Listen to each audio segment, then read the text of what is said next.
S'il vous plaît, ça s'est passé dans Godmantica. Godmantica. Mystère et magie, bienvenue dans l'univers de Godmantica. Main de l'ancêtre. Tous les vendredis soirs, Godmantica. Tous les vendredis soirs, 21h, 23h sur Arcadie. Main de la chakra. Godmantica.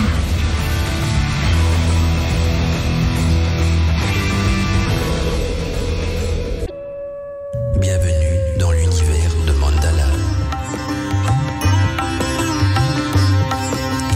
Eh bien le bonjour mes amis d'Arcadie, surtout très content de vous retrouver donc aujourd'hui dans ce nouveau volet de Godmantica.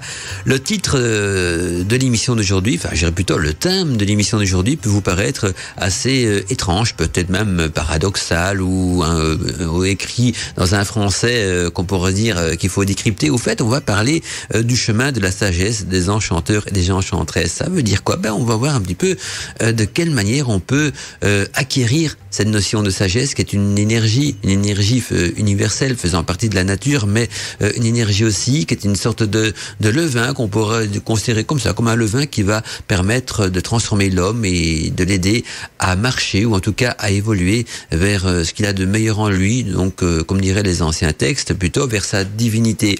Alors on va parler bien sûr de sagesse, mais voir surtout comment devenir un réceptacle de cette sagesse et de cette énergie même de sagesse, et comment donc transformer notre vie pour devenir une sorte de vase qui va vous permettre donc de recevoir cette sagesse qui faisait partie quand même des grands initiés de l'époque, surtout tout qu'on nommait justement enchanteurs et enchantresses, et qui c'était peut-être même, je pense, quand on réfléchit bien, la clé de voûte de leur pouvoir.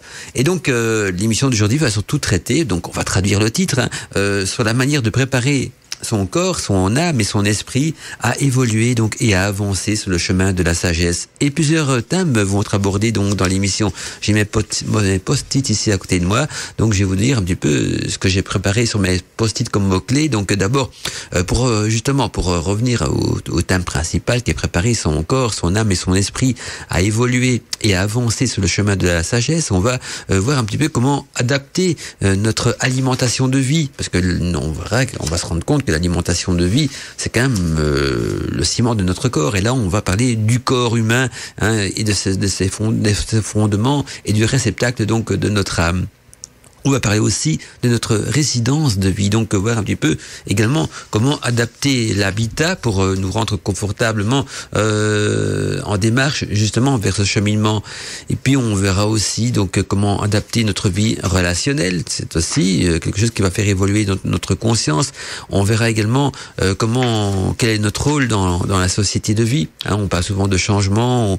Parfois on peut manifester quand on n'est pas content, et pourtant on se rend compte, peut-être pas directement, mais on est quand même tous des acteurs de changement. On va parler aussi de l'hygiène de vie, des remèdes de Mère Nature, parce que Mère Nature nous donne aussi des remèdes spargériques qui vont vous permettre donc de travailler au niveau de cette évolution spirituelle vers la sagesse, et aussi, comme on est des sorciers et des sorcières, comment méditer et danser avec la nature. Je regarde mes post-it, je vous le cache pas, j'ai mes petits post-it que j'ai préparés justement avec tous ces mots-clés pour avoir un cheminement également dans ce que je vais vous dire, tout à fait.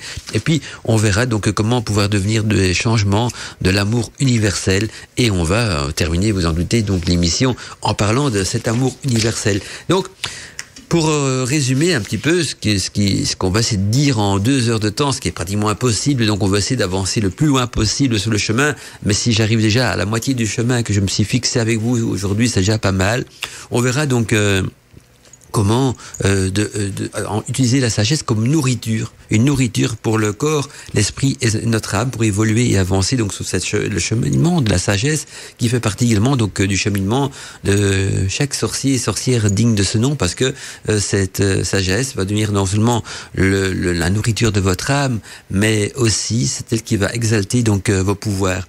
Et donc, on va parler du corps, de l'âme et de l'esprit qui compose donc l'être humain. L'être humain n'est pas composé que d'un corps, ni d'un esprit, ni que d'une âme.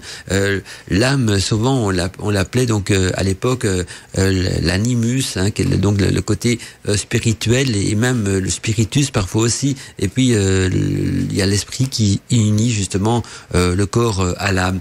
Et on se rend compte que si on s'attache trop aux choses matérielles, on devient trop corporel, et si on s'attache plus par contre aux choses divines, aux choses surnaturelles, à l'univers, eh bien on devient spirituel, et là on est sur le cheminement donc de cette sagesse. Alors, un petit tour sur la boîte mail, c'est une coutume dans Godmantica, le but c'est pas de trop intellectualiser donc l'émission, et surtout pas de vous donner des cheveux gris ou de la migraine. Alors je vais adapter ça donc justement à Godmantica. Et donc la boîte mail se remplit, c'est génial. Donc on a déjà premier message, donc c'est Doud Jacker qui nous dit: bonsoir mon doux Mandala, ravi donc de vous réécouter ce soir pour un thème de cette soirée, comme les grands enchanteurs de ce monde tels que Paracel, Merlin, Agrippa, nous dit-elle, Pythagore et tout autre. Comme eux, nous devons donc suivre leur exemple en tant que sorcières. Nous devons donc d'évoluer sans cesse sur le chemin de la sagesse. Je pense plutôt qu'elle a voulu écrire évoluer. Voilà, mis à dire apostrophe devant. Or, pour ma part, donc cela signifie que sur mon chemin personnel de sagesse, celui-ci est la combinaison donc de plusieurs facteurs tels que la pratique de la magie, l'évolution de ma connaissance dans le domaine donc des sciences occultes, et bien sûr donc mon mode de vie par l'hygiène et la spiritualité de mon corps, de mon esprit et de mon âme, aimer et respecter la nature pour du mieux que je peux. Ça, c'est un très bon chemin. Vous allez voir qu'on va en revenir à tout ça donc dans l'émission Godmantica justement de ce soir. Alors, je poursuis donc le message de Doud Jacker qui nous dit: chose qui m'est pas toujours facile dans ce monde actuel, très technologique et aussi souillé et pollué. Pour mon équilibre, donc c'est comme cela que j'arrive à un bien-être sur mon chemin de vie pour atteindre donc le but de la sapience. J'espère qu'un jour chaque être humain qui compose donc notre terre aura donc cette philosophie de vie et ce respect de soi, ce respect aussi des autres et de l'environnement, afin donc de préserver notre planète si belle et si magnifique. Bon Godmantica à tous, gros bisous, magnifique à toi, magique plutôt à toi mon cher Mandala, Doud Jacker. Et merci à toi Doud Jacker pour ce magnifique message qui en plus sert très bien d'introduction donc au thème de l'émission d'aujourd'hui. J'ai Millenia qui me fait un petit coucou aussi, ça faisait longtemps que j'avais plus de messages de Millenia. Elle nous dit: bonsoir Mandala, à toute l'équipe et à tous mes amis fidèles à l'écoute de Godmantica pour une nouvelle émission féerique qui fait de la magie de la radio Arcadie, qui fait la magie de Radio Arcadie. Voilà, c'est plutôt ça. Alors, nous sommes enfin prêts pour écouter votre maître enchanteur Mandala, tout également présent donc sur le chat. Vous êtes tous présents sur le chat. Donc voilà, il y a de Millenia qui vous donne donc rendez-vous sur le chat. C'est vrai, j'oublie toujours ce chat. C'est bien de me le rappeler. Si vous êtes dessus, si vous avez envie que je fasse une petite annonce sur le chat, sur l'antenne d'Arcadie, vous me le dites par mail. Et donc je fais une annonce. Et donc comme Millenia m'en parle, donc pour aller sur le chat d'Arcadie, vous allez sur le bouton contact avec la souris, vous la passez juste dessus. Quand vous êtes dessus avec la souris, il y a un menu déroulant qui s'ouvre et vous voyez donc le bouton du chat qui apparaît. On clique dessus, on arrive sur le chat. Alors je termine le mail de Millenia. Donc je vous souhaite une bonne émission, enchanteresse à tous. Je vous aime, paix, amour, bisous, vous désenchantés Millenia. Ils sont bien gentils vos messages aujourd'hui et bien flatteurs aussi, je trouve, à mon égard. Ça fait plaisir en tout cas de vous lire. Alors les flatteries, ça flatte que mon ego, mais c'est toujours agréable à lire quand même, même si je suis beaucoup plus spirituel. Mais je suis vraiment content que vous appréciez Godmantica. Vous savez que ça me touche, même si parfois je fais l'arsouille ou le méchant gamin. Je suis quelqu'un de très sensible et je me cache donc derrière ce petit côté arsouille. Bonsoir mon cher Mandala. Donc encore un message qui nous vient donc on va expliquer donc combien voilà, jeu de mots donc c'est PS, on m'explique comment dire le mot correctement. Donc jeu de mots avec pire grain. Donc voilà, c'est pire green. Moi je dirais PS Pilgrim, parce que chez nous en Belgique, quand on met deux E, ça devient in pour le néerlandais. Donc je vais le lire Pilgrim, donc à la néerlandaise. Et il nous dit donc Pilgrim: bonsoir mon cher Mandala et bonsoir à tous les Arcadiens. Joli thème que l'on a ce soir. Encore une fois, merci à Radio Arcadie. Aujourd'hui, je suis content. J'ai enfin donc reçu le livre que j'attendais, La Voix du Mage d'Arnaud Tully. Merci de m'avoir fait connaître donc cet auteur et ses travaux via votre émission. Voilà, je libère l'antenne. Ça fait plaisir, vous prenez l'antenne. Donc donc faut pas la libérer.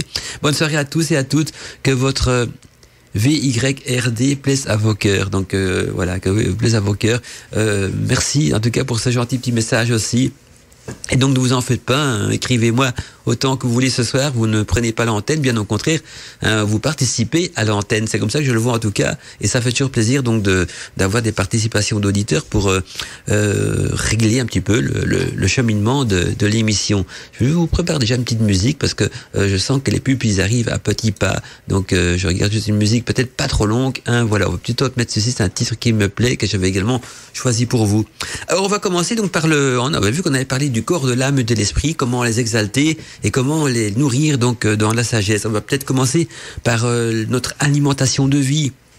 Parce qu'il faut savoir que beaucoup de grands mages, beaucoup de grands enchanteurs et d'enchantresses avaient une hygiène, une alimentation de vie très particulière parce que ils se sont rendus compte que la nourriture est le ciment de notre corps, et une nourriture qui est souillée devient donc un ciment souillé. D'ailleurs, il y a même des religions qui ont fait tout un culte à la nourriture avec tout un rite et quoi que ce soit, mais c'est un rite surtout initiatique et symbolique. Ici, nous on va rentrer dans le concret, quelque chose qui est accessible à tout le monde. Et j'ai envie de reprendre une phrase, une citation plutôt d'Hippocrate. Hippocrate était quand même le précurseur de la médecine, un grand médecin, je veux dire, et philosophe également.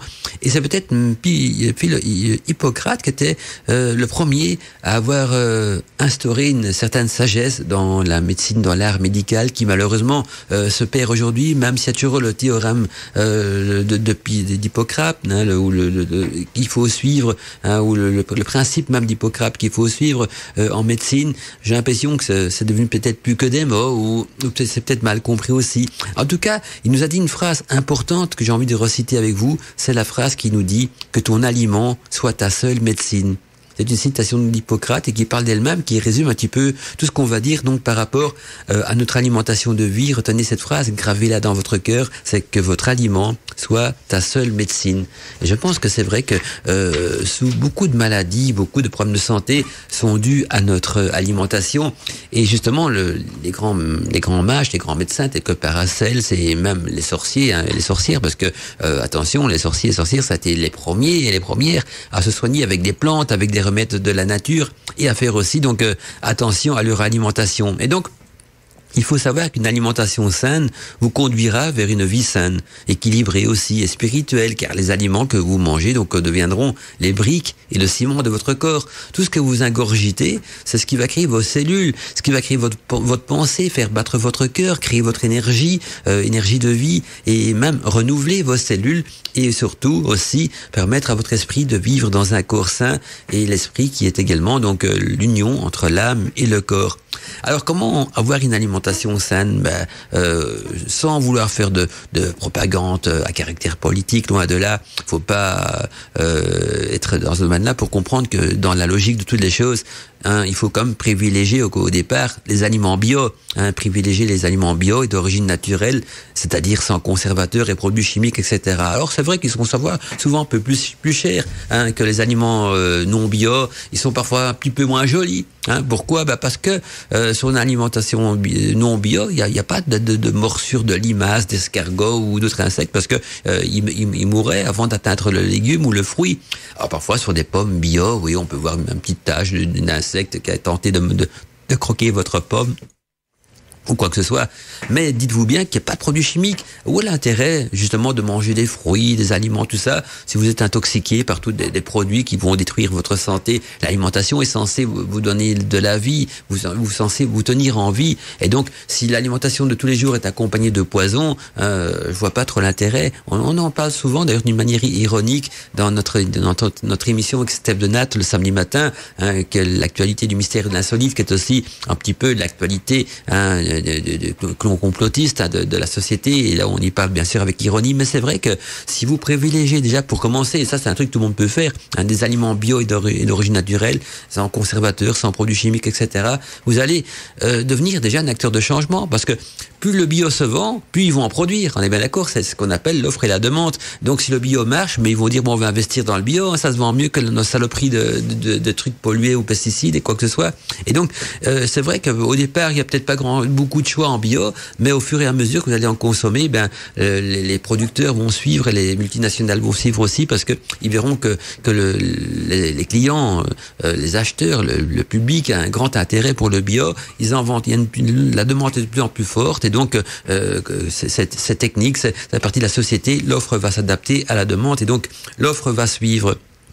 Alors, quelques exemples, il y a des légumes bio, même le vin, maintenant on fait du vin bio, donc pourquoi prendre du vin qui a été donc traité aux pesticides, à l'antigel et tout ce qu'on veut, même des vins de marque, attention, il y a des vins mis en bouteille au château, c'est mis en bouteille au château avec ces pesticides et tous ces engrais qu'il y avait dedans, quoi que ce soit, alors que dans l'Antiquité, on faisait des vins avec des engrais naturels, on faisait des vins bio qui étaient tout aussi bons. Donc voilà, privilégier des légumes bio, des vins bio, des œufs produits par des poules, mais vivants en pleine nature et pas dans des batteries d'élevage. Vous avez déjà vu ces batteries d'élevage comme ça atroces, sur des poules. Souvent, leurs pattes sont pratiquement cimentées dans du béton. On coupe leur bec pour qu'ils ne savent pas leur piquer leurs voisines. Ils ont plus de plumes. Ils pondent des œufs, et quand ils pondent plus, ils passent à la hacheuse et ils deviennent de la viande, quoi, tout simplement. Il y a rien de bon là-dedans. Et je crois qu'il y a un code. Je me suis dit, avant, je connaissais le code, mais il faut aller le retrouver sur Internet.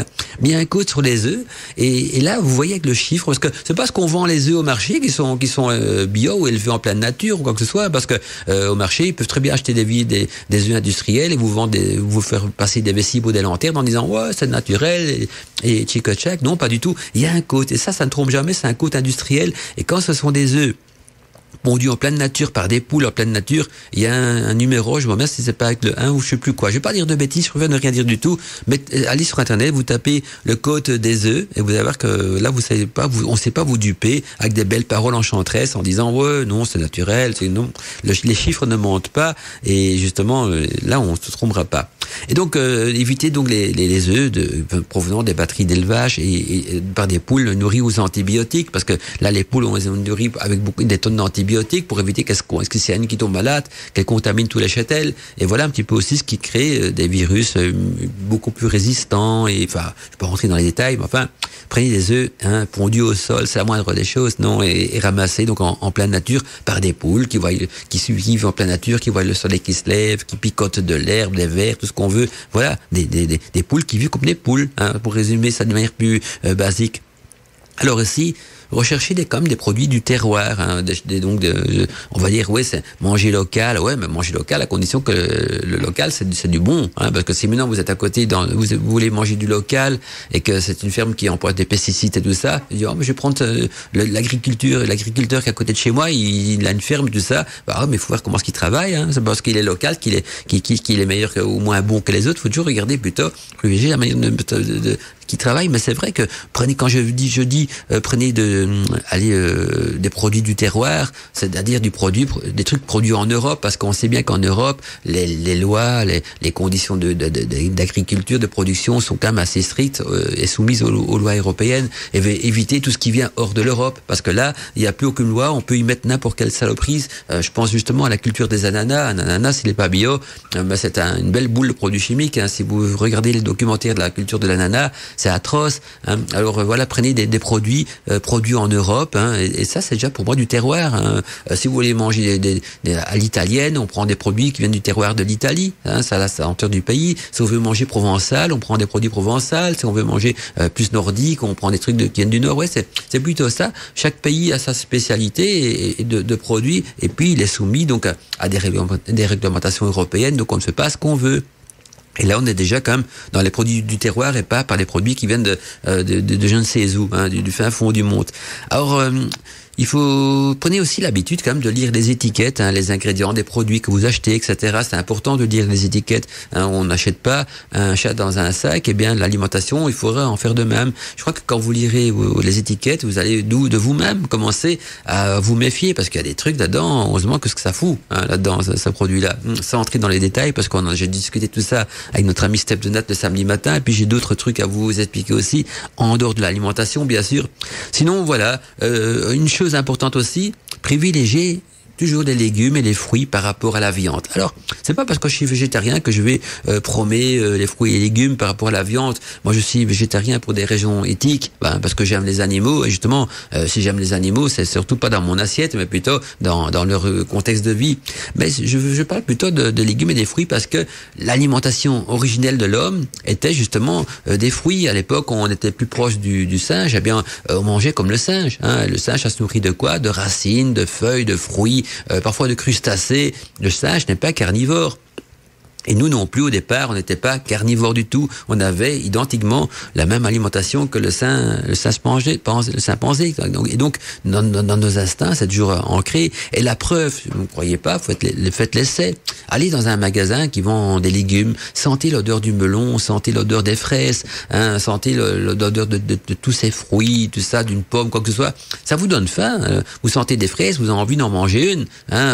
Vous sentez le melon, on a envie de croquer dedans, un bon petit melon, tout ça, parce que ça fait partie de nos instincts. Par contre, allez dans une boucherie, prenez un morceau de viande plein de sang, tout saignant, mettez-le sous votre nez, ça va pas vous mettre l'eau à la bouche, sauf si vous êtes vampire ou quoi que ce soit, mais sinon, voilà, vos instincts vont pas reconnaître l'odeur de la viande, qu'on vous dire, ça, c'est délicieux, j'ai envie de mordre dans cette viande toute rouge, toute sanguinaire, voilà. Donc, il faut privilégier les légumes et les fruits parce que d'abord, c'est plein de vitamines, mais puis ça fait partie de l'alimentation originelle des hommes.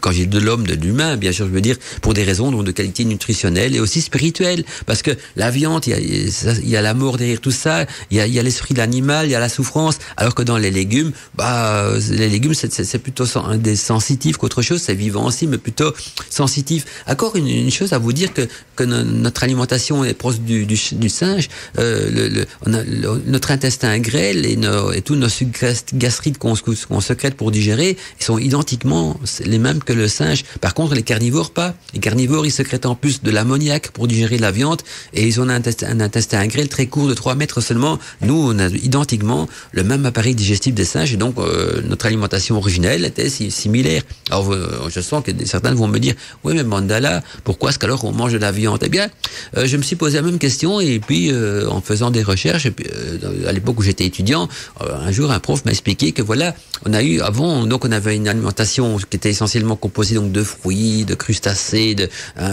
racines, attention, des racines nutritives. On en connaît tous. Je vous donne des exemples, les salsifis, voilà, il y en a plein d'autres. Des radis, c'est des racines aussi. Enfin, on mangeait des trucs comme ça et d'autres trucs, mais pas de la viande. Et puis jusqu'au jour où il y a eu sur Terre de la période glaciaire. Quand il y a eu la période glaciaire, la végétation, il y avait plus grand chose sur la Terre, donc ça veut dire plus grand chose en nourriture. Et l'être humain, qui est quand même pas si bête que ça, s'est rendu compte que les animaux qui résistaient le plus à la période glaciaire, c'était les carnivores qui se bouffaient entre eux. Alors bien, on a commencé donc à tenter le coup, sûrement pour se nourrir. On va dire, on va manger de la chair d'animal, mais comme ça n'a pas un très bon goût, voilà pourquoi est-ce qu'on cuit la viande. Nous, on mange pas la viande crue, à part peut-être quand c'est un steak haché ou un truc comme ça, mais sinon on mange pas de la viande crue et parce que ça c'est pas bon et on la cuit et donc c'est sûrement pour ces raisons-là on pense que l'être humain donc cuit de la viande, mais donc notre alimentation originelle était essentiellement donc composée de légumes et de fruits. Alors aussi, maintenant on revient donc à l'alimentation. Non, on revient à rien du tout. Il est l'heure de vous envoyer les publicités. Je suis en forme. En même temps, je panique parce que j'ai plein de trucs à vous raconter. Là, je suis juste dans le premier chapitre, mais j'ai tellement de choses à vous parler. De toute façon, c'est pas grave. Si j'arrive pas à tout dire aujourd'hui, on pourra faire cette émission en plusieurs épisodes. Ce serait même sympa, un Godmantica en plusieurs parties. Voilà. Donc, ça, c'est déjà une suite d'une émission précédente. Allez, j'envoie vite les publicités et on se retrouve donc tout de suite après pour la suite de l'émission. Et on va s'écouter donc Damien Dubois qui nous parle justement du désir juste après donc la publicité. S'il vous plaît, ça s'est passé dans Godmantica. Godmantica. Mystère et magie, bienvenue dans l'univers de Godmantica. Il y a Patricia qui me dit bonsoir Mandala, heureuse de t'écouter ce soir, tu nous réchauffes le cœur aujourd'hui, on en a besoin, une petite neige est tombée donc aujourd'hui, mais elle n'a pas tenu, nous dit Patricia. Gros bisous à toi et tous mes amis d'Arcadie, Patricia. En tout cas en Ardèche, la neige a tenu, j'ai vu du côté de l'Ardèche, pas triste, moi qui ai toujours connu l'Ardèche ensoleillée à une température quand même estivale, quand on y va en été, c'est même si pas pour dire ça, on est quand même plus proche de l'équateur. Alors quand je vois la neige comme ça en Ardèche, ça change un petit peu des paysages que j'ai l'habitude donc de voir de l'Ardèche. Ah, il y a Robert qui nous écrit aussi, qui nous dit bonsoir Mandala, bonsoir aux Arcadiens. On mangeait comme des singes à une époque où on avait un cerveau de singe, nous dit Robert. Les protéines d'origine carnée ont contribué donc avec, il est vrai, beaucoup d'autres au développement de notre cerveau. Il est l'organe qui consomme le plus d'énergie chez l'être humain. Bonne soirée à tous. Alors c'est pas tout à fait vrai, Robert, parce que à l'époque où l'être humain a commencé à devenir bipède et à marcher sur ses deux pieds et à trouver le principe même du feu, ben il avait encore une alimentation donc de singe et il est quand même sorti du lot. Et puis je suis pas sûr que les protéines d'origine carnée ne contribuent à l'intelligence. Sinon tous les animaux carnivores seraient plus intelligents que nous. Je pense aux lions, aux tigres, aux hyènes, même les hyènes qui mangent la viande aussi. Donc si la viande contribuerait à l'intelligence, ben on serait les carnivores seraient 1000 fois plus intelligents que l'être humain. Je crois qu'une alimentation équilibrée, je bannis pas la viande, je dis pas qu'il faut bannir la viande de votre alimentation. Si vous en mangez, ne vous sentez pas du tout coupable pour quoi que ce soit. C'est pas le but de l'émission. Mais en tout cas, les anciens sages, même Merlin était devenu donc végétarien et beaucoup d'autres aussi. Et j'ai l'impression que l'humanité retourne petit à petit vers cette notion de végétarisme sans sombrer dans l'autre extrême que le végan. Et pourquoi pas, je dis, parce que quand je dis une extrême, c'est pas dans du côté négatif que je veux dire ça. Je dirais, quand je veux dire extrême, plus compliqué peut-être à réaliser, parce que voilà, parfois on peut encore voir du miel ou quoi dans la nourriture, des végans, pas du tout.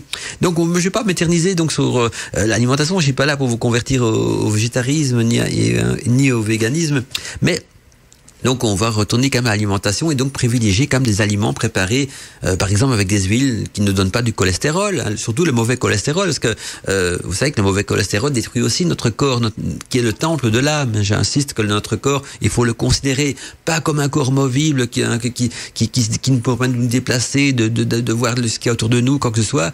Oui, il fait tout ça, mais son but essentiel est surtout donc de devenir le temple de l'âme, qui est donc au niveau du cœur. Et donc un bon temple doit être un temple saint. Il faut considérer votre temple comme quelque chose de sacré. Et donc un des grands criminels de l'époque aussi, c'est le cholestérol. Donc privilégier comme des aliments avec des huiles qui donnent pas du cholestérol, comme de l'huile d'olive par exemple, de première pression à froid, ou toutes les huiles, huile d'olive, huile de tournesol, voilà, l'huile de noix. Du moment que c'est la première pression à froid, c'est très bon. Alors évidemment, évitez l'huile de palme. Là, il y a rien de pire. Donc vous voyez le contraste entre les deux. Donc l'huile d'olive, l'huile de noix, l'huile de tournesol, c'est excellent.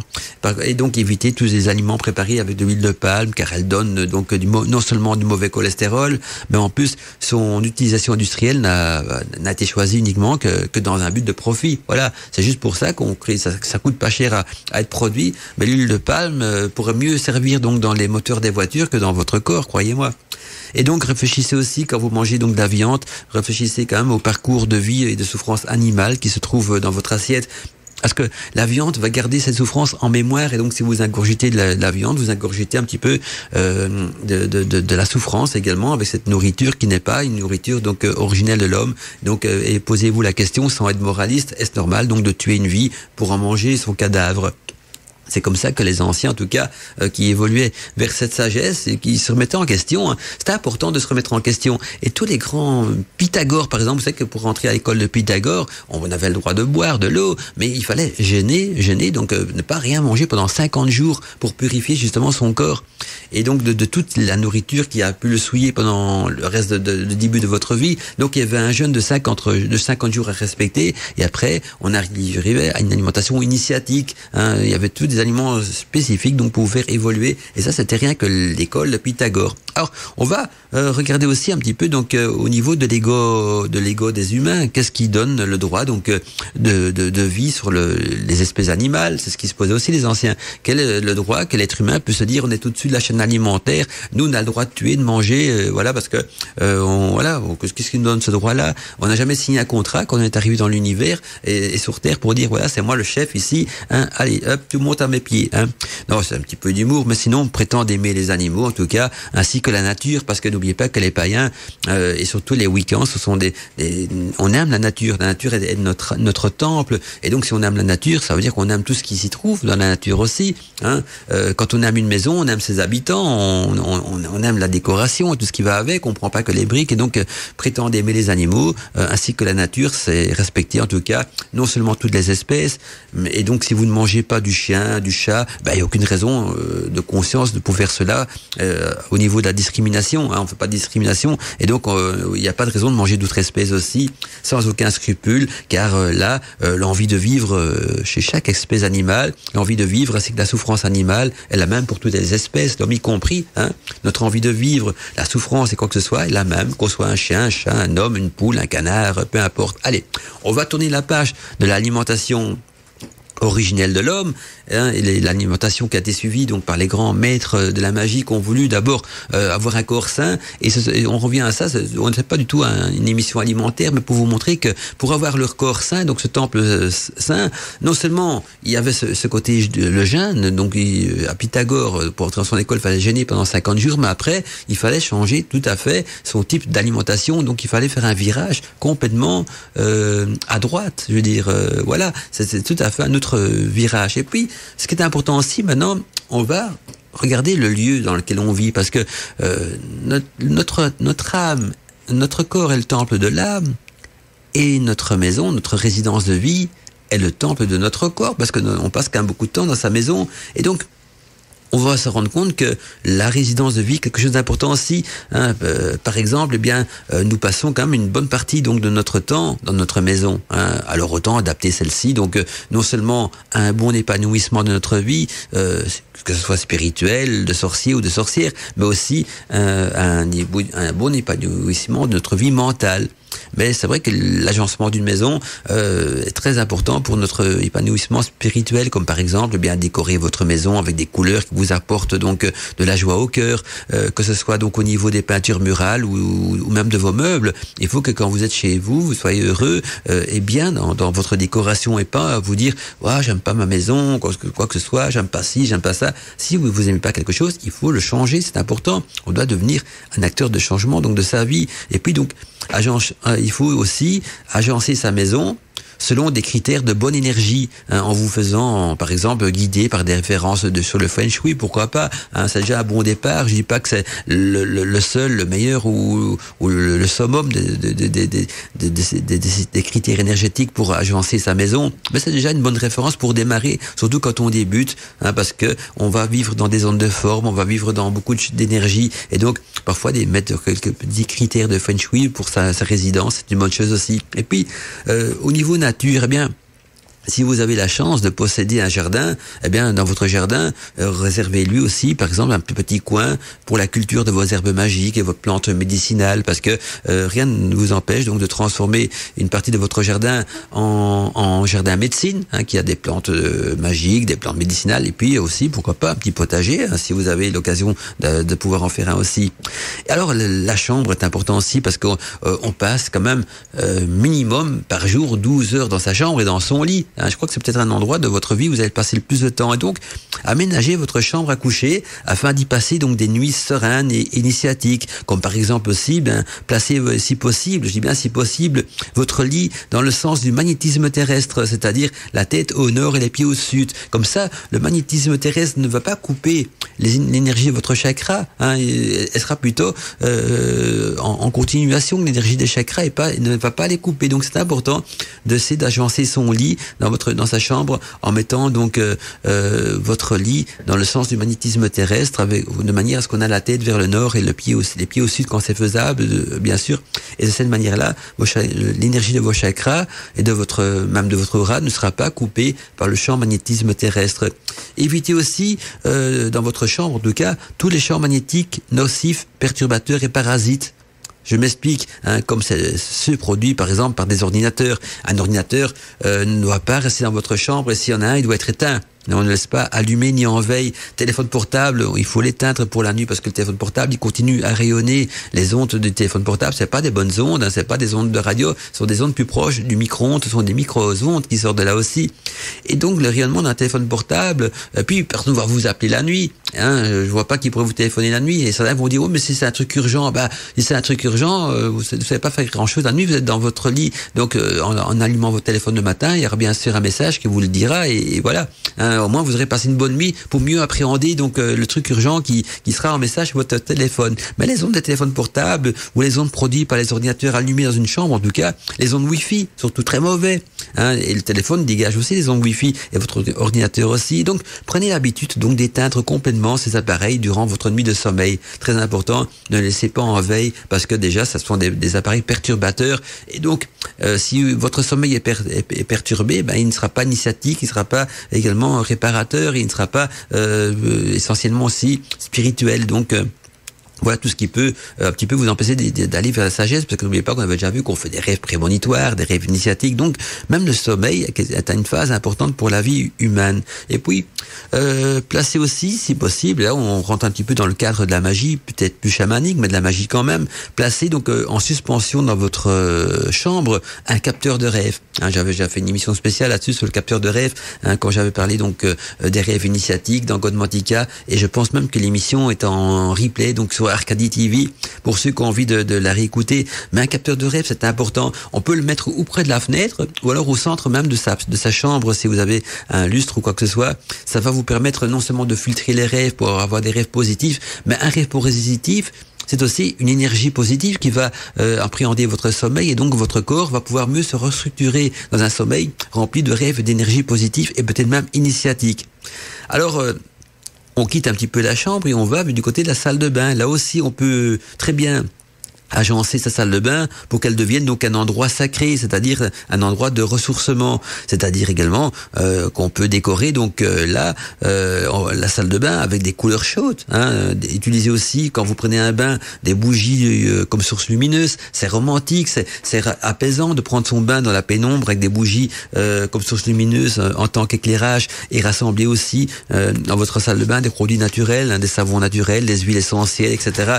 Tout ça sont des choses importantes pour agencer sa salle de bain. Et puis votre maison ou votre appartement en tout cas doit devenir le reflet de votre âme. C'est sur cette phrase-là que je vais conclure justement son habitat, hein, et en parlant d'habitat, j'avais trouvé un meilleur terme voilà, comme pour signaler l'habitat, c'est votre résidence de vie. Eh bien, pour résumer tout ce qui a été dit, votre résidence de vie, votre maison ou votre appartement doit devenir donc le reflet de votre âme. Retenez ça, le reflet de votre âme. C'est important parce que si ça devient le reflet de votre âme, elle s'y sentira bien, elle pourra s'épanouir, votre esprit également, votre corps aussi. C'est une autre nourriture, hein, ça, mais c'est une nourriture également importante. On appelle ça d'ailleurs les ondes de forme. On aura l'occasion d'en parler peut-être un jour dans un autre Godmantica.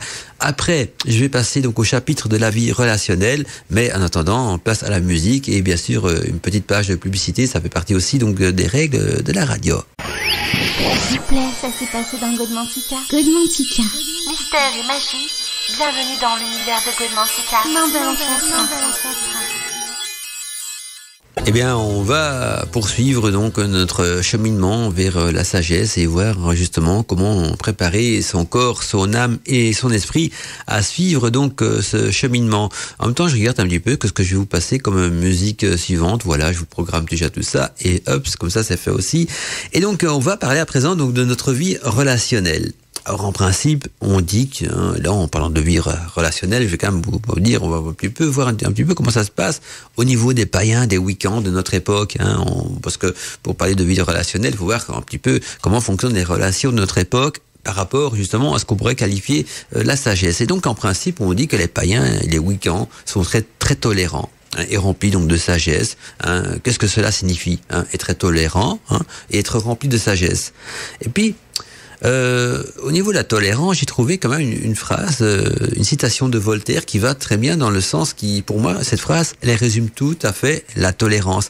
J'ai trouvé une phrase qui résume la tolérance de manière générale, qui nous dit ceci: je ne suis pas d'accord avec ce que vous dites, mais je me battrai jusqu'au bout pour que vous puissiez le dire. C'est une phrase qui parle bien d'elle-même. Je ne suis pas d'accord avec ce que vous dites, mais je me battrai jusqu'au bout pour que vous puissiez le dire. Alors je parle de tolérance des week-ends et surtout peut-être plus des week-ends que des païens, parce qu'il y avait une époque, je dis bien, c'est peut-être plus le cas maintenant, on se disait tolérants et en même temps ils se chamaillaient entre eux, des disputes de clochers, parce que il y avait des chamailleries entre les traditionalistes et les éclectiques, et donc voilà, on se demande déjà où était la tolérance à ce niveau-là. Et puis il faut commencer donc par respecter les croyances des autres, et si vous désirez donc que les autres respectent également vos croyances, ben voilà, ça passe en unique leçon. Dans les croyances, personne a la science infuse de ce côté-là. Je pense plutôt personnellement que chacun, au niveau des croyances, des religions, des pratiques, tant qu'on le fait dans l'amour universel, on est bien d'accord. Quand je parle des croyances, n'importe laquelle, sauf les croyances qui parlent de guerre, de tuer, de faire du mal. Non, les croyances, c'est de l'amour universel. Et parfois, on trouve beaucoup de points de discorde dans les croyances. Et moi, mon opinion à moi, c'est que chaque croyance est une pièce d'un puzzle. Ça veut dire que chaque croyance détient une partie de la vérité et pas la totalité. Et c'est l'ensemble donc peut-être des religions, des rites, de la spiritualité qui vous permettra peut-être de retrouver, de remettre les morceaux du Graal ensemble et donc de les recoller, comme on dit dans le jargon, des bricoleurs. Et donc voilà, c'est important quand même. Donc de rester dans le respect, et puis la sagesse vous enseigne surtout donc de tourner le dos aux relations conflictuelles, de ne pas les affronter. C'est déjà de la sagesse aussi. Un feu qui n'est plus alimenté finira toujours par s'éteindre, on est bien d'accord. Et puis il y avait une sagesse chinoise qui disait que quand on voit que la vague fonce vers nous, l'imbécile l'affronte et le sage il s'abaisse pour laisser passer la vague au sud de lui. Et par après il parle d'une grosse vague, style tsunami ou je ne sais pas quoi. Et puis évidemment le seul qui s'en sortait, c'était le sage qui s'était affaibli, qui s'était mis à l'abri de la vague en s'accroupissant. La personne dominée par l'ego qui a voulu affronter la vague, il s'est fait emporter par la vague. Et donc je trouve que c'est important donc cette phrase quand on dit que la sagesse enseigne donc de tourner le dos aux relations conflictuelles. Ça sert à rien de les affronter. Un feu qui n'est plus alimenté, retenez ça, que ça finira toujours par s'éteindre. Ah tiens, je vois qu'il y a un message qui vient sur mon écran de contrôle de Nathalie qui nous dit heureuse de vous réécouter tous. Merci Mandala pour cette nouvelle émission et toujours un bonheur. Donc ces musiques planantes, végétariennes aussi, nous dit-elle. Belle soirée à tous. Merci à toi Nathalie donc pour ton petit message aussi en passant. Et donc je reviens donc à nos moutons. Et donc il faut s'entourer uniquement donc de personnes qui reflètent l'amour, c'est-à-dire de l'amour et surtout de la sincérité dans leurs relations de vie. Et par contre, évitez plutôt les personnes incompatibles avec votre chemin de vie et également donc éviter ces personnes qui sont non seulement incompatibles avec votre chemin de vie, mais dégageant donc des énergies contraires aux valeurs, à vos valeurs de vie. C'est important les valeurs qu'on a dans sa vie parce que ces personnes qui sont contraires à vos valeurs de vie, qui dégagent donc des énergies contraires, elles ne feraient que freiner donc votre évolution spirituelle. Et c'est d'ailleurs que pour cette raison-là aussi qu'avant beaucoup de moines partaient en retraite ou même en ermitage. Ils étaient en ermitage parce que ils partaient du principe que mieux vaut être seul et mal accompagné pour vivre leur foi et évoluer donc dans leur évolution spirituelle. Moi je dis qu'on n'a pas aller à une telle extrême, loin de là, mais soyez quand même sélectifs et dans vos relations. Donc entourez-vous de personnes positives, reflétant l'amour universel, et évitez donc des personnes plutôt négatives, incompatibles avec votre chemin de vie et dégageant donc des énergies contraires à vos valeurs de vie, parce que les personnes négatives vont freiner votre évolution spirituelle et les personnes positives vont plutôt exalter votre évolution spirituelle.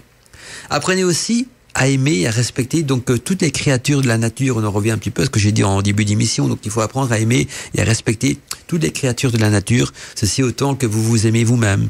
Quand on dit aimez-vous les uns les autres, ça ne s'adresse pas qu'aux humains, ça s'adresse à toute la création, on est bien d'accord. Et donc apprenez à aimer et à respecter toutes les créatures de la nature, ceci autant que vous vous aimez vous-même, car on fait tous partie donc d'un tout énergétique unitaire. Et quand vous comprenez ça, vous comprenez déjà la sagesse, c'est-à-dire qu'on fait tous partie d'un tout énergétique et unitaire. Et donc, quand vous faites du mal à autrui, et quand je dis autrui, c'est n'importe quelle espèce de vivante sur Terre, vous faites du mal à vous-même, parce que vous faites partie également donc de ce tout énergétique et unitaire.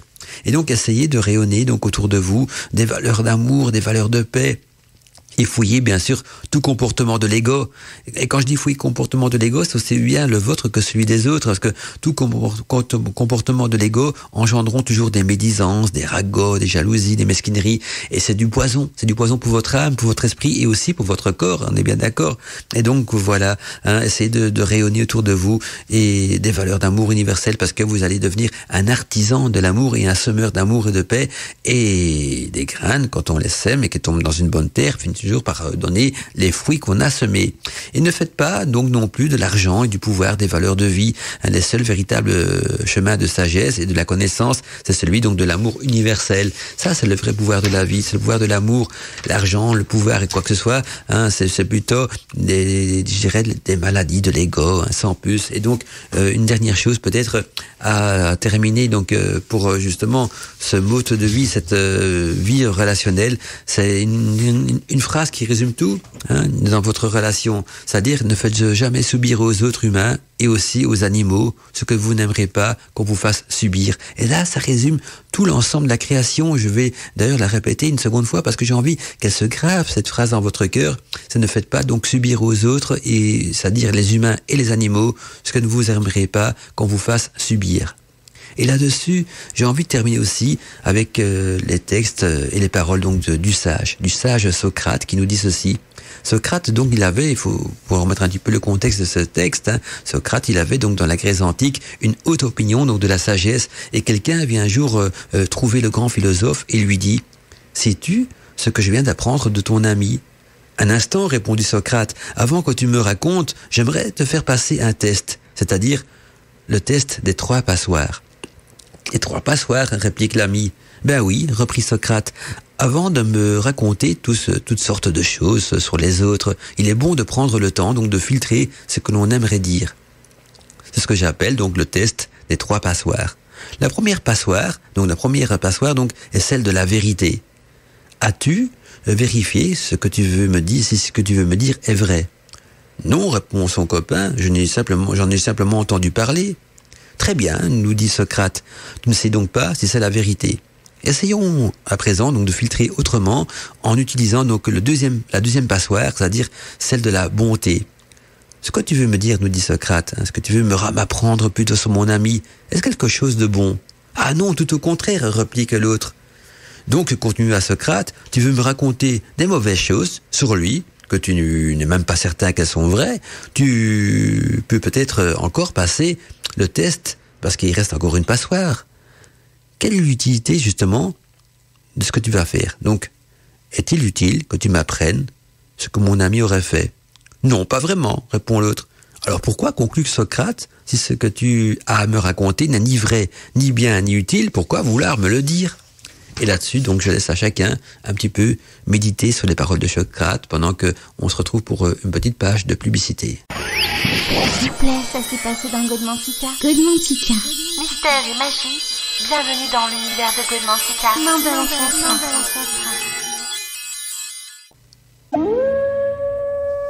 Bienvenue dans l'univers de Mandala.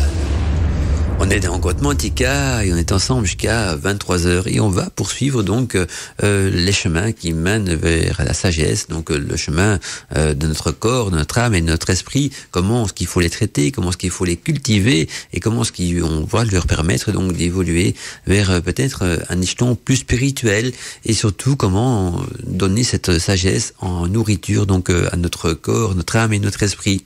On va à présent parler donc toujours de société et justement des termes qui vont peut-être faire vibrer quelque chose en vous, de bon ou de moins bon, c'est-à-dire les termes consommation, croissance et respect de la nature. On vit actuellement donc dans un monde de consommation à outrance et bien souvent d'ailleurs ce monde de consommation à outrance est en opposition avec toutes les valeurs de mère nature. On parle maintenant de réchauffement climatique, de pollution et quoi que ce soit, mais c'est notre mode de consommation à outrance qui mène Gaïa vers sa perte et qui parfois la force aussi à se révolter contre ce qui est en train de la détruire. Et donc la croissance et la consommation devient le cheval de bataille des multinationales qui n'ont que pour seul but, donc on le sait très bien, de faire du profit. Ceci bien sûr sans se soucier du bien-être des humains ni des valeurs donc de mère nature. Intéressez-vous, par exemple, à votre manière de consommer. Ne vous laissez pas manipuler donc par la publicité, devenez donc un acteur de changement et consommez intelligemment. On a tous donc dans notre entourage des appareils représentant donc les dernières mises à jour donc de l'évolution de la technologie humaine. Il faut savoir que pratiquement 80% des appareils que vous possédez et même d'autres articles encore ont été conçus avec ce qu'on appelle donc de l'obsolescence programmée. À ceci, donc, ça a pour but, l'obsolescence programmée, de limiter la vie de ces appareils dans le temps et donc de vous forcer par après à la consommation, c'est-à-dire en acheter un nouvel appareil, donc au profit ceci bien sûr des multinationales. Combien de fois ça vous arrive pas qu'un appareil tombe en panne juste après sa garantie, juste après sa période de couverte de garantie. Tout ça évolue, tout ça est calculé. Ne pensez pas que c'est la faute à pas de chance. J'ai étudié donc l'électronique dans ma jeunesse. J'ai été technicien dans beaucoup de choses, son lumière, tout ça aussi.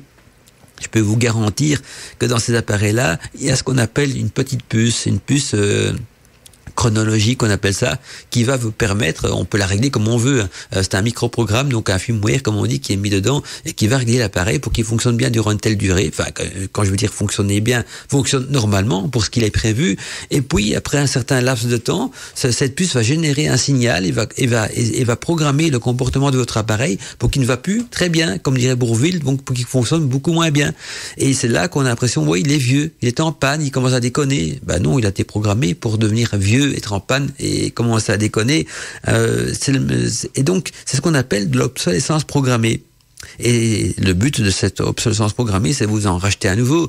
Alors imaginez ça à l'échelle mondiale. C'est un appareil tombe en panne, on en rachète un nouveau, que ce soit une TV, téléphone portable, même tout ce qui s'use autour de vous. Je prends des trucs très courants. Eh bien, plus il y aura de la consommation, bien plus les multinationales s'en mettront plein les poches. Et donc, à titre de documentation, d'ailleurs, là-dessus, je vous invite en tant qu'humain responsable à visionner une vidéo intéressante. Cette vidéo, elle est présente sur YouTube et porte le nom donc de Prêt à jeter, l'obsolescence programmée. Donc, retenez bien ce titre, notez-le sur un bout de papier, comme ça, en dehors de l'émission, quand vous passez par YouTube, allez faire des recherches sur YouTube sur cette fameuse émission, qui est une émission de référence. Si j'en parle, croyez-moi, c'est une émission produite d'ailleurs par Arte. C'est pas produit par un internaute lambda qui se dit, oh, je vais faire un petit truc style théorie du complot, quoi que ce soit. Loin de là, c'est produit par la chaîne de télévision Arte, qui est quand même une chaîne culturelle de référence en Europe. Et donc, ils ont produit ce documentaire-là il y a quelques années, mais qui est toujours d'actualité, si pas plus, même encore à notre époque. Ça s'appelle, donc retenez bien le titre, c'est un long titre, c'est Prêt à jeter, obsolescence programmée. Donc Prêt à jeter, obsolescence programmée. Donc c'est en deux parties. Et vous tapez donc ce terme, Prêt à jeter, obsolescence programmée sur YouTube, par exemple, ou n'importe où sur Internet, parce que la vidéo est devenue virale. Eh bien, vous allez voir que tous les déchets produits donc par cette obsolescence programmée, d'abord on va vous expliquer dans la vidéo, c'est quoi l'obsolescence programmée, quelles sont les marques qui les pratiquent, et comment est-ce qu'ils les pratiquent, et puis on se rend compte aussi, et là on parle de pollution, on parle de la destruction de Gaïa, bien sûr. On verra que tous ces déchets produits donc par cette obsolescence programmée et donc cette consommation à outrance transforment progressivement donc le paysage naturel des pays du tiers-monde en une sorte de grande poubelle de notre société de consommation. Tous ces déchets sont envoyés dans des grands conteneurs dans des pays du tiers-monde et voilà, c'est mis en pleine nature. On voit des rivières avec des trucs qui flottent, des chars d'immondices, quoi que ce soit. Et le documentaire que je vous ai cité, donc sur le Prêt à jeter, vous montrera donc que toutes les carcasses de vos appareils électriques défectueux se retrouvent donc sous forme de décharges d'immondices dans ces pays qui n'ont pas grand chose à dire, et en plus donc ils reçoivent parfois leur gouvernement reçoit parfois des sous pour devenir la poubelle des pays qu'on va dire plus industrialisés. Et donc voilà, ça pollue tout ça, bien sûr, mère nature, ça pollue les nappes phréatiques, ça pollue la nature, même la beauté de la nature, ça pollue tout. Et encore un exemple d'obsolescence programmée qui est flagrante et qui est décrit donc dans ce documentaire que je viens de vous citer, ce sont les ampoules électriques qui au départ, donc les ampoules électriques, elles étaient incandescentes. Vous vous souvenez, avec ce petit filament, donc il fonctionnait avec un filament sous le vide, donc il y avait le vide, il n'y avait pas d'air dedans, le filament ne brûlait pas parce que comme il n'y a pas d'air, il ne brûlait pas et il devenait incandescent. Eh bien, ces ampoules incandescentes possédaient une durée de vie qui pouvait atteindre au départ 10 ans. Au départ, elles atteignaient 10 ans. Je vous entends tous dire, Mandala, j'ai jamais gardé entendu garder une ampoule incandescente 10 ans, moi non plus, rassurez-vous. Donc, cette durée de vie a par la suite donc été très vite réduite à 1 année d'existence.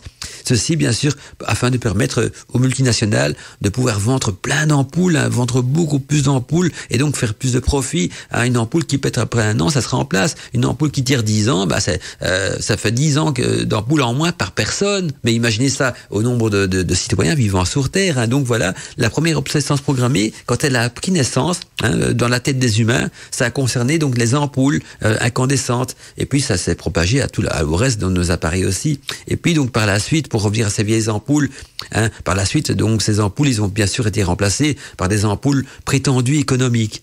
Leur durée de vie est d'environ, disent-ils, 3 ans et plus peut-être. J'ai des doutes, mais enfin pourquoi pas.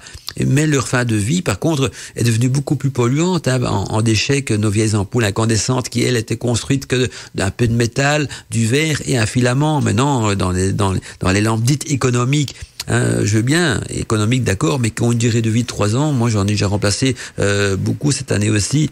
Et donc, par contre, quand je les mets à la poubelle, parce qu'il n'y a pas d'autre moyen parfois de les recycler, j'ai une petite pincée au cœur, parce que je dis, les produits chimiques qu'il y a là-dedans pour les rendre plus blanches, plus ci, plus ça, sont sûrement plus toxiques que nos bonnes vieilles ampoules incandescentes qui pouvaient durer très longtemps si on voulait. Si on les aurait pas programmées pour qu'elles aient une durée de vie d'1 an ou de 10 ans, on aurait fait des économies aussi. Vous allez dire la consommation. Je suis pas sûr qu'il y a une grosse différence de consommation. Avec les LED, peut-être oui, mais là, avec les LED, on se rend compte que c'est toxique pour la santé. Donc, peut-être en consommation électrique, c'est intéressant, mais pas forcément en pollution. Donc, l'idéal, c'est de faire des lampes économiques, mais qui ont une durée de vie de 10 ans. Ce serait un compromis des deux, on est bien d'accord. En tout cas, vivre en suivant donc des valeurs wiccanes et païennes, comme nous, par exemple, c'est avant tout donc vivre en respectant la nature. On est bien d'accord. C'est donc aussi adapter notre manière de vivre et de consommer au bien-être de Mère Nature. Parce que si on dit qu'on aime la nature, c'est pas se contenter que d'aller faire un petit tour dans un bois, d'admirer, de respirer l'air. Oui, c'est bien. Ça, c'est plutôt le cadeau que la nature vous offre. Mais donc, vivre en suivant donc des valeurs wiccanes et païennes comme on est, ou en tout cas comme on prétend être, c'est avant tout donc de vivre en respectant la nature et donc adapter notre manière de vivre et de consommer au bien-être de la nature et ainsi que dans le respect aussi de toutes les créatures engendrées par Mère Nature. Et là, on pourra dire qu'on a vraiment suivi ce chemin de la sagesse des sorciers, des sorcières, des maîtres, des anciens maîtres qu'on a vus dans l'émission précédente. Parce que la nature, c'est notre temple, c'est notre créatrice. Et si on aime la nature, si on veut montrer qu'on a ces valeurs-là, on doit l'aimer sur toutes ses facettes et donc éviter justement de la polluer et condamner, montrer du doigt, ce que je fais souvent dans les émissions de Godmantica et parfois le samedi matin aussi, montrer du doigt tout ce qui pollue Mère Nature, montrer du doigt qui sont ces agresseurs, qui sont ceux qui détruisent notre univers, qui détruisent notre conscience, qui nous a mis au monde, qui nous a créés et qui détruisent en quelque sorte votre corps aussi, parce que la pollution qui est autour de vous, l'obsolescence programmée, ça pollue la nature, et puis vous avez beau faire attention à ce que vous mangez, donc quand vous vivez, vos relations, tout ça, si l'air que vous respirez est pollué, le problème, on ne sait pas changer d'air. On peut pas dire je vais acheter de l'air bio au magasin parce que l'air que je respire, il est plein de particules fines. Non, malheureusement, non, l'air qui rentre par votre narine, on ne sait pas la changer. Ce que vous allez rentrer par votre peau, par l'eau que vous buvez, c'est très difficile parce que même l'eau en bouteille, on ne sait pas trop ce qu'il y a dedans. Et donc, déjà, montrer du doigt et faire attention à tout ce que j'ai dit au cours de l'émission, c'est déjà un premier pas. On n'est pas parfait, je suis bien d'accord, mais c'est déjà un premier pas. On verra d'ici quelques instants aussi un chapitre qui concerne l'hygiène de vie, c'est-à-dire notre hygiène de vie qui est important aussi pour les sorciers et les sorcières. On parle souvent donc de bains de purification, de bains magiques de purification. On va voir que l'hygiène de vie est un élément encore qui va permettre à votre corps, votre âme et votre esprit d'évoluer et de pouvoir se nourrir petit à petit de la sagesse. S'il vous plaît, ça s'est passé dans Godmantica. Godmantica. Mystère et magie, bienvenue dans l'univers de Godmantica. Main de Eh bien, on va continuer l'émission. Le temps passe vite. Hein. On a encore une bonne demi-heure quand même devant nous, et tant mieux. Et voilà, je vais juste programmer la musique suivante. Voilà. Et donc, j'ai envie de parler donc de l'hygiène de vie, qui sera un petit peu un résumé de tout ce qui a été dit. Comme ça, vous pouvez vous faire une image en votre tête de ce qu'est l'hygiène de vie pour votre corps, votre âme et votre esprit. L'hygiène de vie donc des sorciers et des sorcières se résume en quelques points. D'abord, on avait vu dans l'émission donc se nourrir avec une alimentation naturelle dans le respect de Mère Nature. On a vu également qu'il faut, ça je vais peut-être approfondir ce point-là, il faut se vêtir également avec des vêtements construits donc dans des matières naturelles et dans le respect donc de Mère Nature. Alors souvent on dit la tunique de rituel doit être faite en fibre naturelle, mais moi je dirais même plutôt dans cette émission-ci que tous vos vêtements de vie de tous les jours doivent être construits donc dans des matières naturelles et en respect donc avec Mère Nature, comme par exemple le coton, le lin, la soie, oui, ça on est bien sûr dans des éléments naturels. Et puis consommer aussi dans le respect de la nature, donc ainsi que dans les respects donc du bien-être impliqué aux conditions de travail des humains produisant donc le produit que vous consommez. C'est important ça, parce que c'est vrai que parfois on se dit tiens, je vais acheter un appareil made in machin chouette qui vient du fin fond du monde, mais on se rend pas toujours compte, un appareil ou même des vêtements, des chaussures de marques très connues sont faits dans des pays on peut dire sous-développés, où les gens travaillent pour un salaire minérable qui est équivalent à environ 1 euro par jour. Je sais pas si beaucoup d'entre vous accepteraient de travailler pour 1 euro par jour. C'est fait exprès pour faire des prix très bas et pour que les multinationales peuvent s'en mettre plein les poches. Mais 1 euro par jour. Et puis dans des conditions, c'est souvent donc 1 euro par jour. Ils travaillent 12 heures par jour. Souvent aussi, ils dorment dans les usines. Ils sont stressés. Ils sont maltraités. Il y a des suicides parfois dans ces usines aussi parce que voilà, c'est des conditions de travail sont pas, c'est pas comme ici, il n'y a pas de syndicat, il n'y a pas de bien-être au travail, tout ça, là, ils font partie de la machine des compagnies. Et donc, parfois, on peut acheter un appareil bon marché dans ces pays-là et avoir du sang sur son appareil parce que la personne qui l'a produite, enfin, de la chaîne qui l'a produite, s'est peut-être suicidée. J'ai vu un documentaire là-dessus concernant certaines marques de téléphones portables que je vais pas citer dans l'émission, c'est pas le but, mais voilà, où il y a un suicide par semaine dans l'usine, vous imaginez, quoi, un suicide par semaine. Tellement que les conditions de travail sont exécrables par rapport à la condition humaine. Donc faites attention aussi quand vous consommez non seulement dans le respect de la nature, mais aussi dans le respect du bien-être impliqué aux conditions de travail des humains qui produisent donc les produits que vous consommez.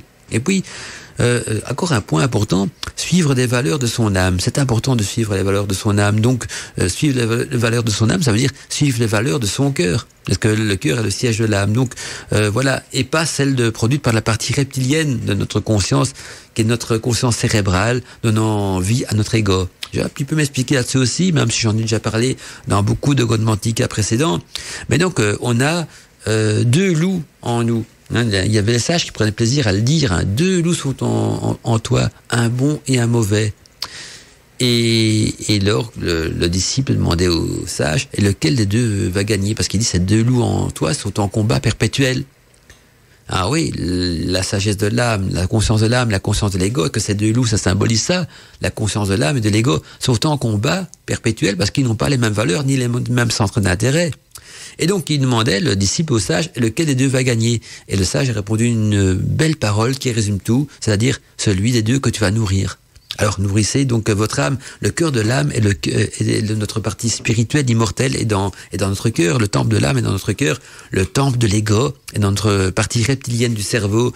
Et on avait vu que l'ego, c'était la reproduction, le pouvoir et de ces trucs-là, alors que l'âme, c'est la spiritualité. Donc, l'être humain, dans sa dualité, il a également 2 consciences en contradiction et en conflit, c'est-à-dire la conscience du corps, celle de l'ego, et la conscience de l'âme, qui est beaucoup plus spirituelle. Et donc, c'est vers la conscience de l'âme qu'on doit se tourner et vers les valeurs de son âme et pas vers les valeurs du corps et de l'ego. Encore un chemin important, donc vers la sagesse. Et puis, surtout, en tant que sorcier et sorcière pratiquant parfois donc des rituels, pensez à une chose importante aussi, de vous purifier régulièrement, donc votre corps, votre âme et votre esprit, par des bains d'eau dans votre baignoire, comme on a déjà vu dans les rituels, dans les émissions précédentes, mais aussi par des bains d'encens ou par des bains énergétiques dans la nature. Alors, je vais vous donner des renseignements plus complets là-dessus. On purifiera son corps, par exemple, donc par la prise régulière de bains magiques de relaxation.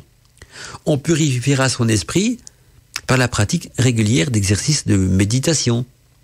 et on purifiera son âme en l'alimentant par des valeurs de vie basées donc sur l'amour et la sagesse. Et connaissance et sagesse donc deviendront les maîtres mots et donc le fil d'Ariane du cheminement initiatique de tous ceux et celles donc prétendant au titre de sorciers et de sorcières confirmés. Ces deux mots, connaissance et sagesse, peuvent aussi donc se résumer en un seul mot qui est celui de sapience. La sapience est un terme que j'utilise souvent d'ailleurs dans l'émission Godmantica et qui désigne justement une contraction et une union donc de ces deux autres mots qui sont la connaissance et la sagesse. S'il vous plaît, ça s'est passé dans Godmantica. Godmantica. Mystère et magie, bienvenue dans l'univers de Godmantica. Main de l'ancêtre. Eh bien, on va donc entamer la partie suivante qui sont les remèdes de Mère Nature. Donc, les remèdes que Mère Nature met à notre disposition pour également donc développer notre corps, notre âme et notre esprit à se nourrir donc de cette sapience, donc de cette sagesse, de cette connaissance éternelle. Paracelse disait donc dans un de ses grimoires que tout existe par son contraire. Et que pour tous les maux donc et maladies existantes sur notre planète, eh bien Mère Nature a créé donc en son sein un remède efficace de guérison. Donc vous vous rendez compte que pour chaque maladie, Mère Nature a créé donc dans son sein un remède efficace de guérison, vu que tout existe dans cette dualité par son contraire. Mais trouver ce remède n'est pas suffisant. Il faudra donc également que vos connaissances et votre sagesse arrivent donc à en trouver donc l'arcane de préparation pour en extraire justement les principes actifs et magiques de ce remède. C'est de ce principe justement que de Paracelse qu'est né ce qu'on appelle à notre époque la médecine naturelle. La sorcière Wiccan se soignera donc le plus souvent possible avec des remèdes produits par Mère Nature. Elle utilisera donc les vertus magiques et curatives des herbes sous toutes ses formes et essayera donc aussi de connaître leur arcane de préparation, c'est-à-dire leur secret de préparation. La sorcière puisera donc ses remèdes dans les plantes, dans les pouvoirs énergétiques des pierres et des talismans, en captant donc l'énergie des constellations planétaires, et aussi en utilisant donc le magnétisme naturel et en plus en adoptant donc une alimentation saine et naturelle et beaucoup de domaines, donc je pourrais le mettre, etc. Et pour se procurer donc ces herbes magiques et curatives, eh bien en plus donc d'aller à leur recherche dans les bois, dans les montagnes, dans les garrigues, eh bien, la sorcière, elle aura également donc ce petit jardin magique et médical près de sa maison et dans lequel elle lui cultivera justement les bonnes parties des herbes nécessaires à son art de guérison et de magie. Donc, quand je dis les bonnes parties, c'est aussi donc les bonnes espèces. Et à ce sujet-là, je pense qu'il doit exister également donc sur Arcadie TV un replay d'une émission Godmantica où je parle justement du petit jardin magique de la sorcière, où je vous explique comment l'agencer, qu'est-ce qu'on y plante dedans et tout ce qui va avec. Alors non, bien sûr, je suis pas là pour faire de la publicité donc pour mes replays de Godmantica, bien au contraire, je suis pas très pour les publier, mais enfin, vu qu'ils existent, autant en profiter. Et donc, allez voir sur Arcadie TV si c'est bien là-dessus qui traîne. Mais je crois qu'il y a un podcast donc qui parle du petit jardin secret et magique de la sorcière, comment l'agencer, le cultiver et ce qu'on y met dedans. Et tout ça, donc, c'est quelque part sur Internet. S'il vous plaît, ça s'est passé dans Godmantica. Godmantica. Mystère et magie, bienvenue dans l'univers de Godmantica. Main de l'ancêtre. Eh bien, le point suivant que j'ai envie d'aborder avec vous, je l'ai appelé donc méditer et danser avec la nature. Il faut savoir que danser dans la nature lors de la célébration des sabbats et des esbats, exemple, bien la danse solaire autour d'un feu permet justement de faire vibrer l'âme par les énergies donc cosmiques et même cosmotelluriques. Danser avec la nature, c'est en quelque sorte aussi danser avec les éléments. Retrouver ce lieu donc en soi où la danse s'allie intimement donc avec la nature et laisser le mouvement naître de cette rencontre. Ouvrir l'espace poétique du mouvement qui naît et se laisser donc inspirer et retrouver donc aussi la mémoire du monde dans cette résonance de la danse. Nous sommes faits de terre, de feu, d'eau et d'air et de l'espace qui relie toutes choses. Et donc danser avec les éléments, se relier à la force de l'esprit qui les habite de la même manière donc que dansent tous les peuples de la terre depuis la nuit des temps. La terre donc nous amène son soutien et nous permet de nous enraciner. Et faites d'ailleurs l'expérience du lien avec la terre-mère, réceptacle donc du féminin sacré.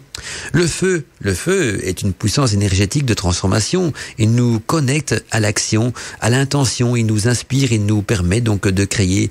Associé au soleil, il nous connectera donc à la dimension du masculin sacré.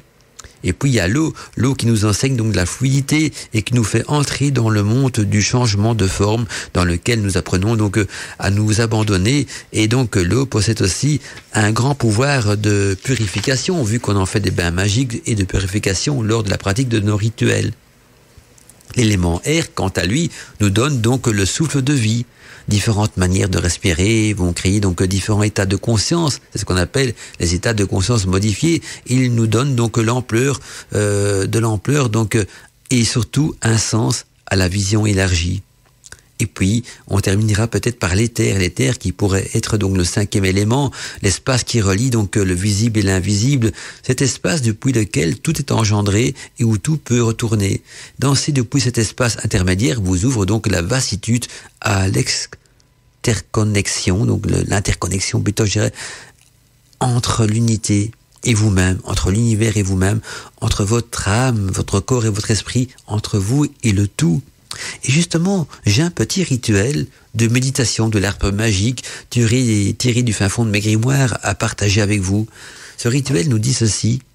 Chaque sorcière d'ailleurs possède donc, chaque sorcière ou sorcier possède plutôt, je parle toujours des sorcières, mais je mets les sorciers avec, je suis pas du tout, en fait je dis sorcière, parce que le terme sorcier n'existait pas avant, donc sorcière désignait le féminin comme le masculin, mais c'est vrai qu'à notre époque on a créé le terme sorcier, donc autant l'employer aussi, donc je disais, chaque sorcière ou sorcier possède ce qu'on appelle donc un guide spirituel, qui est une entité énergétique les accompagnant donc dans leur évolution et cheminement sur la Terre.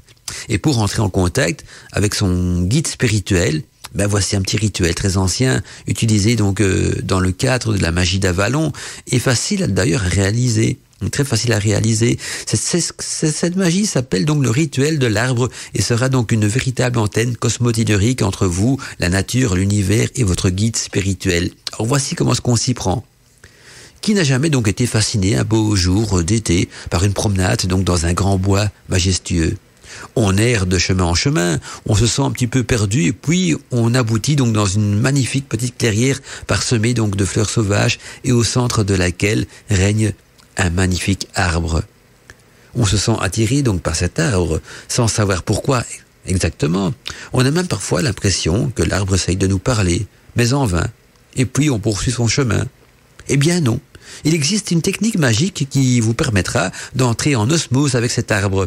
Cette technique était d'ailleurs très connue par les anciens Celtes et consiste donc à ne faire plus qu'un avec votre corps et l'arbre.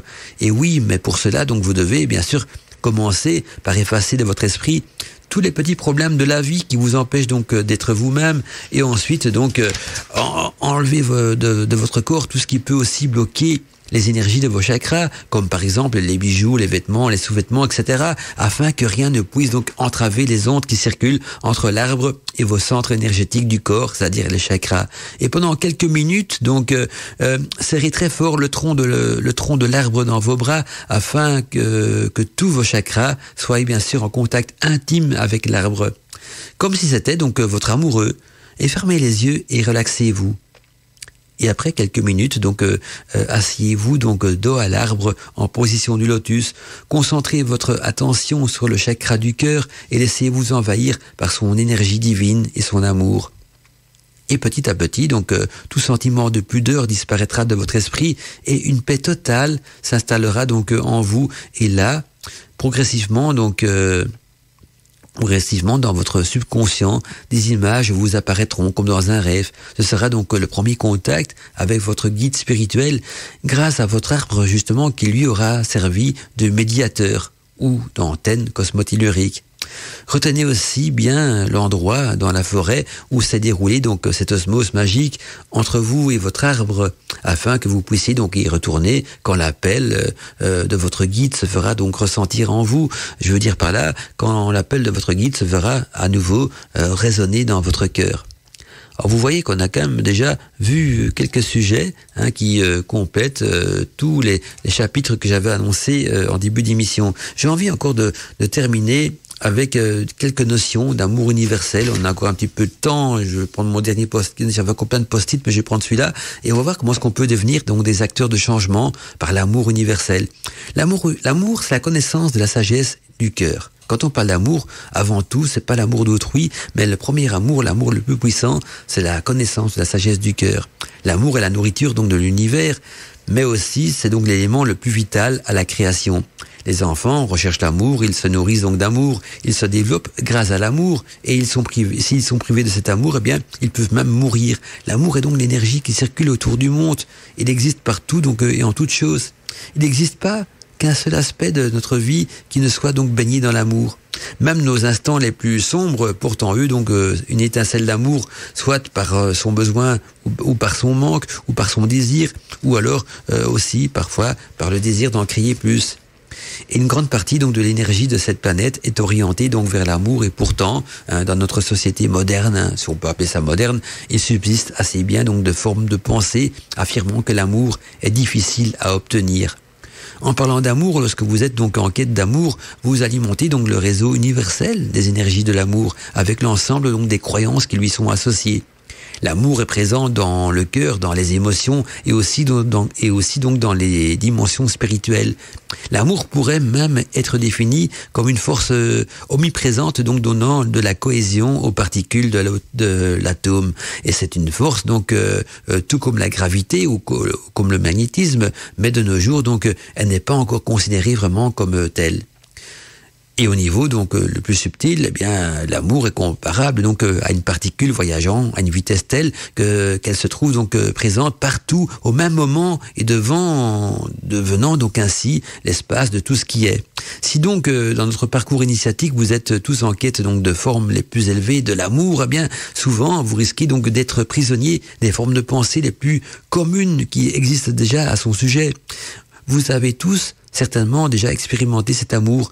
Vous utilisez donc certains mots, certains termes pour définir l'amour, et pourtant vous savez que l'amour est au-delà des mots et des pensées.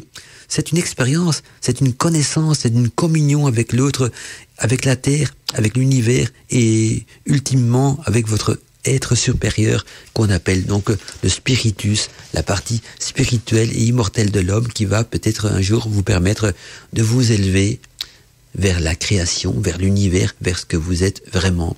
Eh bien voilà, on va terminer là-dessus. J'avais encore beaucoup d'autres choses à partager avec vous, mais le temps, on a décidé autrement. L'émission touche à sa fin, déjà 23h01, donc on va se retrouver donc quant à nous demain matin dans les news d'Arcadie, avec d'abord en première partie Steph de Nat pour son actualité du mystère et de l'insolite, et dans la seconde partie donc Alina de Brocéliande avec sa chronique féerique. En attendant, je vous souhaite à tous et à toutes donc une belle soirée, une bonne écoute de Radio Arcadie, et surtout ne quittez pas la radio parce que la musique elle continue non-stop 24h/24 et 7 jours sur 7. Et si après l'émission parfois vous entendez pas la musique qui revient directement, c'est dû à ce qu'on appelle de la mémoire rémanente de votre ordinateur. Donc il suffit de réactualiser la page et la musique revient, parce que parfois j'ai des messages qui vont dans ce sens en disant tiens, Mandala, parfois il faut réactualiser la page. Ça peut être normal, ce sont les PC, il y a des PC qui gardent des cookies, des mémoires rémanentes, et quand on passe d'un serveur à l'autre, parfois c'est pas nécessaire, parfois il faut le faire, là, un petit peu de réactualisation, voilà, c'est de l'informatique, mais enfin autant en parler. En tout cas, j'espère que cette émission de ce soir vous a aidé à comprendre qu'est-ce que le cheminement vers la sagesse et comment les anciens maîtres de la magie qu'on avait vu donc dans l'émission précédente ont acquis cette nourriture, cette sapience, ce savoir, cette connaissance, et ont pu donc évoluer et on peut se perfectionner dans leur art. À bientôt mes amis, c'était Mandala Chakra avec vous dans Godmantica. Mandala Chakra, a voice in the night.